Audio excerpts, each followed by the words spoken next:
C'est ce qu'il y avait avant les chaînes hi-fi. Alors, un meuble des années 60 à lampe, ça ne peut passer que de la musique des années 60, bien entendu. Des trésors comme celui-ci, Joël en possède des centaines. Exemple, ce phonographe pâté de 1925. L'aiguille est directement fixée sur la membrane de l'amplificateur, un peu lourd pour le disque.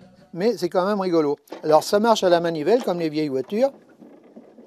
Alors j'enlève le frein à main. Et on va attaquer.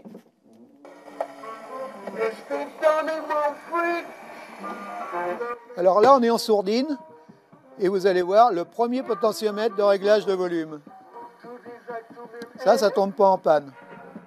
Le musée de Joël est une machine à remonter le temps. 130 ans de technologie du son et de l'image. Attention, objet rare. Il y a une quinzaine de choses présentées ici qui sont visibles nulle part en France. Des objets qui tous racontent une époque.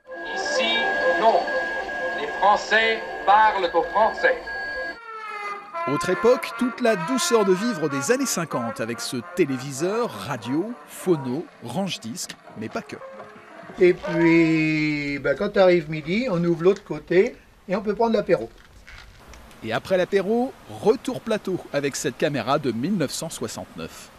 C'est la dernière noir et blanc qui a été fabriquée par Thomson en caméra de plateau. Mais ça permet de voir ce que c'est qu'une caméra de plateau. L'ensemble, ça pèse entre 400 et 500 kilos.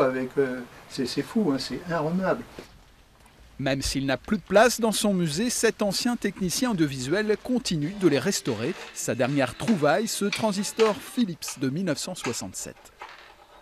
Moi j'ai travaillé pour la société Philips, avec du matériel Philips depuis 1964.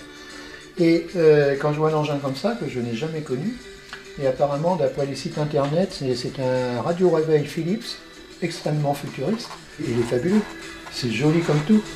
Par bonheur, la collectionnite aiguë de Joël est incurable. Celui qui a la collectionnite, il ne cherche pas du tout à s'enguerrir, il ne cherche qu'à aggraver les choses. Et sa maison n'étant pas extensible, depuis 2017, Joël a son musée.